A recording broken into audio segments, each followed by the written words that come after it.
근데 우리가 이렇게 외쳐야 될 만큼 지금 상황이 엄중한 맞아요. 거예요. 그래서 지금 좀 약간 심각한 거죠. 근데 어떤 방향으로 정신 차려야 돼요? 소비를 우리가 뭐 줄인다 이러면 굉장히 거부감이 있는데 우리가 핵심적인 건 뭐냐면 적은 돈으로도 과거와 똑같은 만족을 할 수 있는 소비를 해야 된다. 라는 거죠. 쉽지가 않을 텐데. 그러니까요. 혹시 혜정 씨 같은 경우는 소비가 네. 늘어나면 네. 행복도 늘어날까요? 만약에 제가 너무 원해서 사고 싶었던 거를 사면 행복감이 좀 늘어나겠죠? 그렇죠. 예. 네. 이게 우리가 보통 보면 이게 경제학에서는 효용이라고 만족이라고 하는데 소비를 늘리면 당연히 전체 총 만족은 늘어납니다.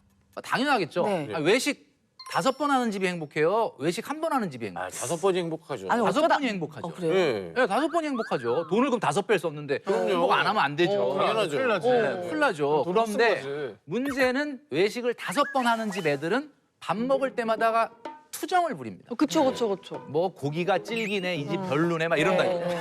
그렇죠, 그렇죠. 딱 한 달에 한 번만 한다. 어. 그러면 잘 먹습니다. 네. 너무 맛있다. 이런 맞아요. 그렇죠, 맞아요, 그렇죠. 외식 한 번에 만족, 효용이 올라가는 거예요. 그렇죠. 한마디로 무조건 소비를 많이 한다고 무조건 행복이 정비례하지는 않는다. 네. 이 얘기는 거꾸로 얘기하면 소비를 줄인다고 해서 또 행복이 또 정비례로 줄어들지 않는다라는 것을 말씀드리는 거예요. 야, 이거 쉽지 않네. 이게 되게 유명한 이론이잖아요. 한계 효용 체감의 맞습니다. 법칙. 예. 어. 소영 씨한테 제가 질문 네네네. 한번 드려볼 텐데 치킨 중에 이 세상에서 가장 맛있는 치킨은 어떤 치킨입니까? 뭐 아무래도 아무래도. 후라이드 치킨?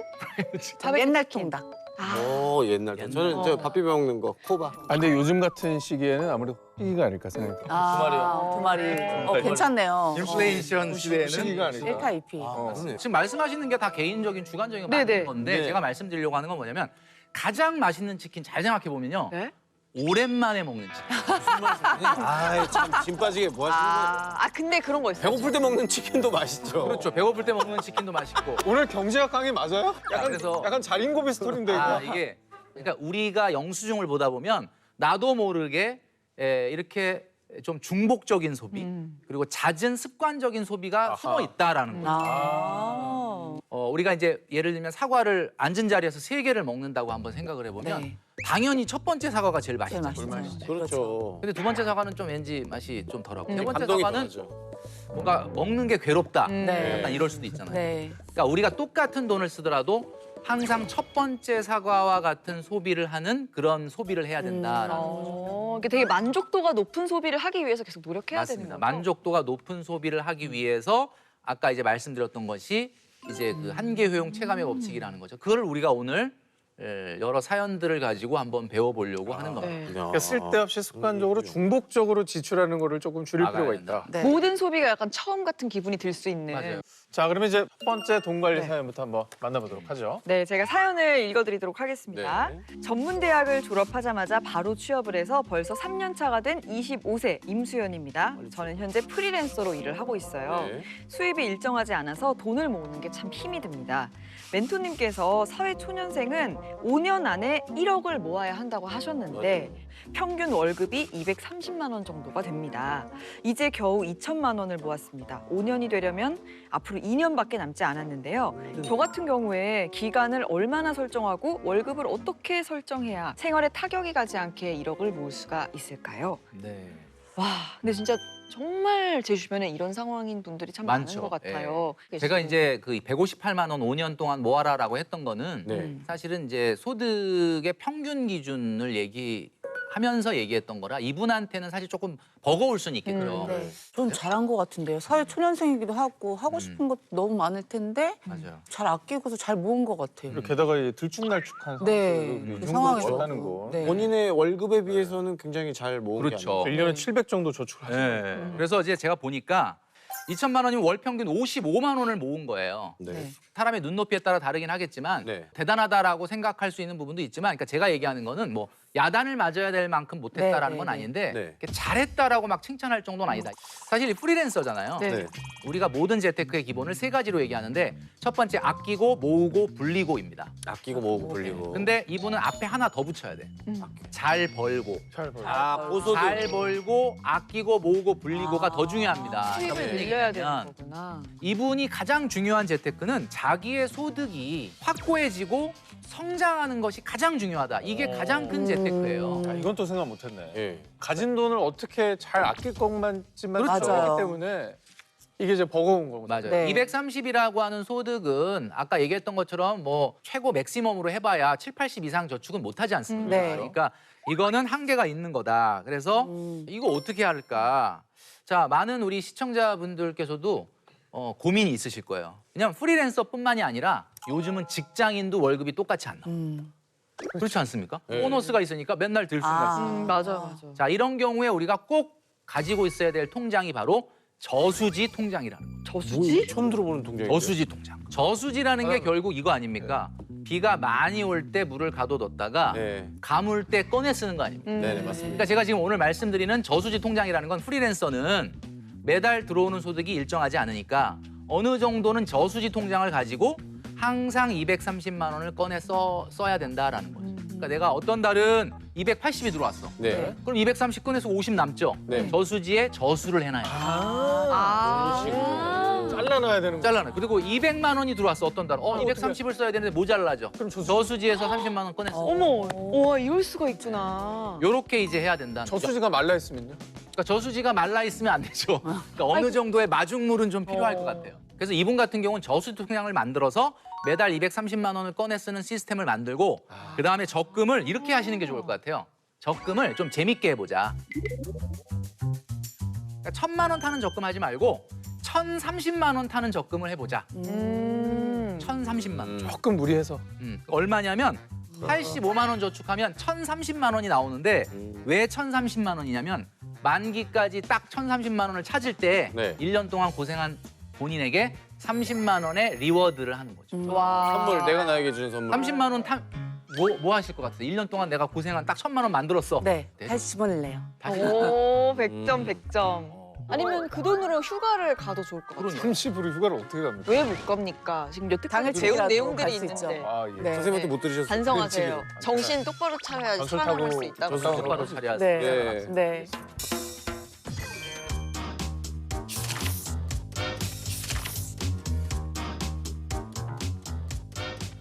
다음 사연 만나보겠습니다.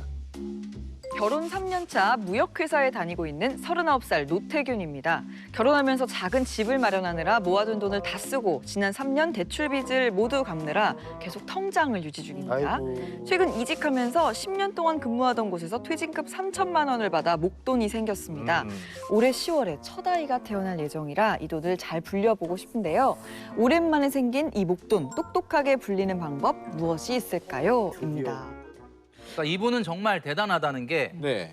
벌써 결혼 3년 차인데 네. 대출을 다 갚으시고 내 집 마련을 성공하셨잖아요. 네. 혜정 씨가 보시기엔 이분 어떤 것 같습니까? 엄청 대단하시죠. 대단하죠. 대출해서 빚을 다 갚으셨잖아요. 그러니까. 다 자기 집도 생기셨고. 예. 맞아요. 자, 그런데 저는 이렇게 말씀드리고 싶어요. 이분이 굉장히 착각하고 있는 게 하나 있다. 왜? 왜요? 왜요? 자, 뭐냐면 대출을 너무 빨리 상환했다라는 거죠. 대출을 이렇게 빨리 상환하면 안 됩니다. 왜 빨리 상환하면 안 되죠? 자, 대한민국에서는 가장 안정적이고 인플레이션을 장기적으로 해지할 수 있는 자산이 주택입니다. 여러분 다 아시겠지만. 자, 이런 장기적인 우리가 흔히 얘기하는 그 레버리지 효과라고 하죠. 네. 인플레이션을 해지할 수 있는 자산인 주택에 너무 빨리 대출을 갚아버리게 되면 네. 문제가 발생할 수 있습니다. 뭐냐면 사실 지금 대출이 없다는 거는 대출을 좀 더 받았으면 더 좋은 집을 살 수 있었다는 얘기고 그러네. 결국은 궁극적으로 그런 엄청난 미래 기회 비용을 발로 차버린 꼴이 된다. 와, 근데 대출 받으면 또 이자도 내야 되고 그게 다 금리가 빚이잖아요. 맞아요. 많은 분들이 이제 빚을 싫어하고 무조건 대출은 나쁜 것이다 이렇게 얘기하시는데 대출도 크게 두 가지로 나뉠 수 있습니다. 일명 착한 대출과 나쁜 대출. 자, 착한 대출은 뭐냐? 그냥 쉽게 이렇게 생각하시면 될 것 같아요. 빌린 돈이 네. 나의 미래의 자산 증식에 도움이 되면은 착한 빚. 그러면 뭐 집 살 때 그 그렇죠. 가면 네. 제 돈이 되는 거예요. 네네. 주식도 빌려서 했는데 그게 막 오르면. 정말 오르면 그것은 좋은 대출이 되는 거예요. 근데 이제 했는데 막 말아 먹으면 이제 빚이 되는 거죠. 지금 나쁜 대출. 특히 대한민국에서 이 주택이라고 하는 것은 단기적으로는 몰라도 장기적으로는 가장 인플레이션에 강한 자산이기 때문에 좀 더 사실 나이가 이제 39세 신혼이라면 네. 대출을 조금 더 안고 좀 더 상위 입지에 사서 좀 더 대출을 오래 갚아라 라고 저는 말씀드리고 싶어요. 3천만 원 목돈을 어떻게 굴리면 좋을까라는 답도 주택이 이분이 목표가 완전히 끝난 게 아니기 때문에 주택을 더 올리는 쪽의 시드머니로 사용하는 것이 좋을 것 같다. 이렇게 말씀드릴 수 있을 것 같습니다. 와, 좋은 꿀팁이다. 네. 네. 자, 현재 뭐 집도 있으시고 3천만 원의 여유 자금도 있는 상태신 거니까 천천히 좀 잘 생각해서 신중히 판단을 하셔서 네. 더 좋은 방향으로 관리를 잘하면 네. 참 좋을 것 같습니다. 네.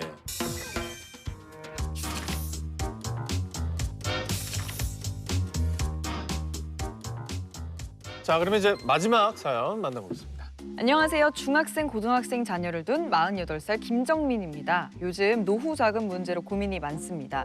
저희 부부의 월 소득은 세후 700만 원 정도에 고정으로 나가는 돈이 주택담보대출 상환, 보험료, 아이들 교육비 등 320만 원 정도고요. 매달 생활비로 280에서 350만 원 정도를 쓰고 있습니다. 상황이 이렇다 보니 저축할 여유 자금이 없고 현재 모아놓은 돈도 거의 없는 상태라 생활비를 줄여보려 해도 당장은 쉽지가 않더라고요. 저희 부부의 노후 자금 어떻게 대비하면 좋을까요? 요즘 또 결혼을 늦게 하는 추세다 보니까 네. 맞아요. 거의 아이들 다 키우고 나면 나의 은퇴 시기가 다가오는 이런 고민이 많은 것 같거든요. 그러니까 은퇴를 해서도 자식한테 계속해서 지원을 해야 되는 경우가 네, 굉장히 결혼을 맞아요. 한다거나 하면은 야, 노후 자금은 이건 모든 인류의 고민거리 맞아요. 아닙니까? 노후 자금을 어떻게 준비해야 네. 될지. 제가 상담을 하다가 아는 분이 노후 자금 얼마나 필요할까, 노후 생활비 얼마나 필요할까 이래서 그러면 한번 지금 노후 생활 하시는 시어머니한테 전화를 해봐라. 그랬더니 그냥 바로 그 자리에서 시어머니한테 전화를 하시더라고요. 전화를 딱 했더니 시어머니가 하시는 말씀. 야야 말도 마라. 숨만 쉬는데 300 든다. 기본적으로 이렇게 그냥 얘기하셨던. 근데 요즘 사람들은 정말 숨만 쉬는 거에 외식도 한번 해야 되고 맞아요. 이런 게 다 포함이 되어 있는 것 같아요. 네네. 그것도 할 건 해야지. 그러니까. 행복을 위해 그렇죠. 사는 건데. 근데 은퇴하면 그 300이 나오지 맞아요. 않으니까. 자, 그래서 오늘 고민하실 우리가 이 문제는 이분의 고민인과 동시에 여기 있는 모든 분들, 시청하시는 모든 분들의 고민인데 대한민국의 고민입니다. 그죠? 자, 이거를 한번 이렇게 생각해 볼게요. 이분이 노후 자금 어떻게 만들까요? 라는 질문인데 요 말을 이렇게 바꿔볼게요. 노후 소득 어떻게 만들까요?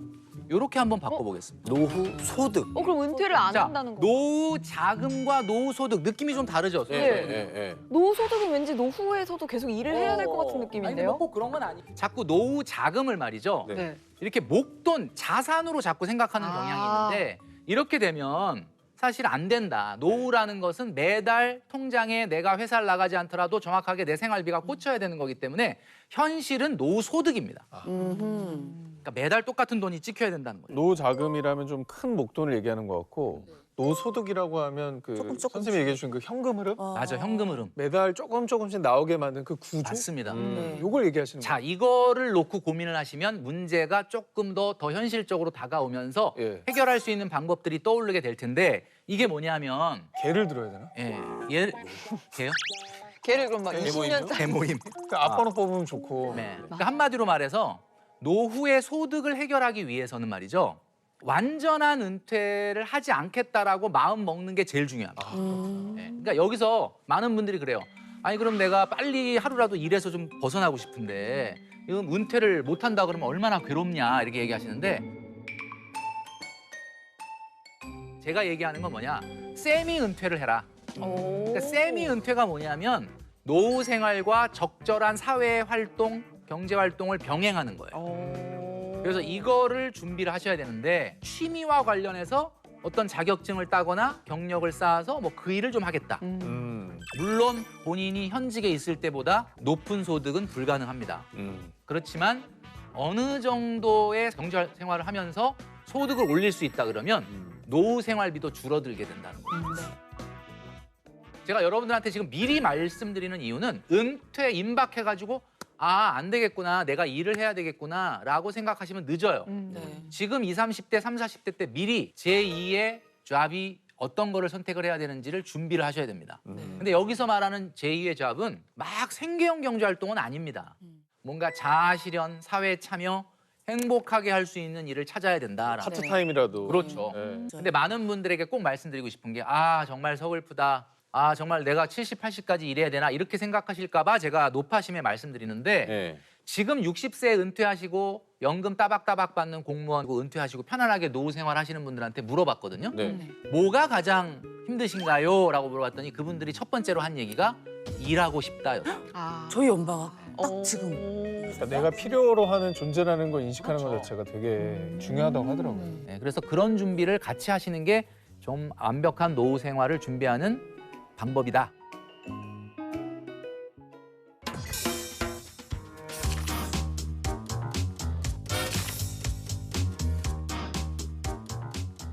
트레이더님은 혹시라도 노후를 위해서 어떤 거를 꿈꾸고 계세요? 뭐. 이제 사실 많은 분들이 이런 얘기를 많이 물어보세요. 그래서 저는 바로 이렇게 얘기합니다. 죽을 때까지 일할. 와. 저는 이제 그런 걸 꿈꿔요. 아무래도 또 뭐 작가니까 네. 계속해서 뭔가를 만들고 또 쓰고 하는 일은 사실은 뭐 죽을 정년은 때까지 할 수 있지 없으니까. 않을까. 아, 긍정이네요. 네. 언제까지 일하실 거예요? 죽을 때까지요. 썩어서 흙이 될 때까지. 아주. 근데 문제는 지금도 네. 죽을 것 같아요. 열심히 하겠습니다. 남편 화이팅. 요즘 참 마음이 힘든 시기잖아요. 네. 이럴 때 우리 웃으면서 새롭게 의지를 또 다지고 네. 어쨌든 우리가 또 겪어내야 되지 않겠습니까? 맞아요. 용기를 갖고 의지를 갖고 네. 좀 잘 버텨내면 좋겠다는 생각을 해봤습니다. 네. 네. 우리 허리에 벨트 있잖아요. 네. 구멍 딱 한 개 정도만 조인다. 네. 이런 마음. 그러니까 네. 그 정도로 우리가 각오하고 이 어려움을 우리 모두가 이겨내야 되지 않을까라는 생각을 아, 뭐 해봅니다. 든든하네요. 네. 든든합니다.